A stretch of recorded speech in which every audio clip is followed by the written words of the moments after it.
Ang Lakers kailangan si Marcus Smart para ipang-lockdown sa mga defender. Ang problema, matagal nang nawala sa pagiging defensive player itong si Smart since nang mawala yan sa Boston Celtics. 2 season nakalipas, meron lang yang kabuang 54 games at hindi na niya napakita sa 2 season na yan ang pagiging defensive player of the year niya.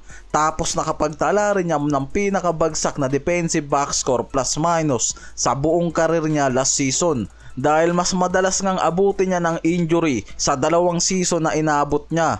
Kailangan i-maximize ng Lakers ang defensive impact ni Marcus Smart. Ang problema dyan dahil sa edad, injury history at pagbagsak ng minutes niya sa nakaraang 2 season, hindi pwedeng ipalaro siya ng may buong oras. Kaya mahirap sa desisyon ni JJ Redick kung ilalagay ba siya sa starting 5 o itong si Smart mismo gagamitin lang bilang high leverage defender para sa bench. Kailangan nga raw pag-isipan ng mabuti yung minute management at lineup matchup para nga sa parating na season dahil nakikitang hindi kakayanin ni Smart yung buong 48 minutes sa isang game. Kailangan talagang limitahan yung minutes niya o game at structure sa rotation para mabigyan pa rin ang defensive presence kapag nasa bench. Ang nakikita kasi pwedeng magdala si Smart ng tunay na point attack defense sa unang quarter na makakatulong para hindi agad mabugbog o mapagod si Luka, LeBron at Reeves sa umpisa ng game, lalo na kung kalaban yung mas mabibilis na lead guards o star guards na mas malalakas pagdating sa perimeter attack. May mga NBA scout din kasi mismo na nagsasabing dapat talagang ilagay sa Lakers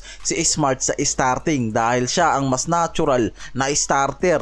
Kung defensive identity talaga yung ipa-priority ng mga to at nakikitang mas realistic yung 20 to 30 minutes per game depende sa health at matchup ni Smart. At kung maglalaro siya ng 30 plus at consistent ang availability, pwedeng i-adjust at may mga site ang mga analyst na nire-rekomenda yung careful workload monitoring sa unang season ni Smart sa Lakers. Kaya may mga scout at analyst na direktang binabanggit na kung handa si Smart at maswak yung defensive IQ niya, pwede siyang i-start at i-assign ng Lakers sa elite guards tulad nga kila Stephen Curry, kila Anthony Edwards at yung iba pang mga elite guards sa Western.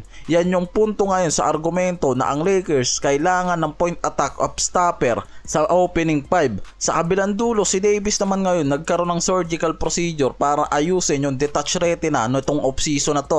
May ulat din na binenta niya pa yung mansion niya sa Los Angeles na nagkakahalaga ng 40 million US dollar. Kaya dyan din nag-umpisa yung mga speculation pagdating sa personal situation nitong si AD. Sa ngayon kasi meron tong cryptic IG story na lumalabas at nakikitang pwede kasing personal issue, professional, organizational tension o yung relasyon niya mismo dito sa Dallas Mavericks sa front office. At pwede nga rin daw na team dynamics. Last season nag-average pa yan sa Dallas ng 24.7 points, 51.6% shooting at 11.6 rebounds at 3.5 assists per game kasama yung 1 point steals and 2.2 blocks. Kaya dominant pa rin yung naging laro niyan kahit pumasok yan sa Dallas ng mid-season. At sa mga report na lumalabas, nakabalik na itong si AD sa full court 5-on-5 practice nila sa Dallas Mavericks na magandang sign para sa kanyang physical na condition. Kaya nga nakikita na kung magagawa ni AD na makaiwas sa injury at maging consistent sa paglalaro niya next season, magkakaroon siya ng pagkakataong ipakita yung high level performance niya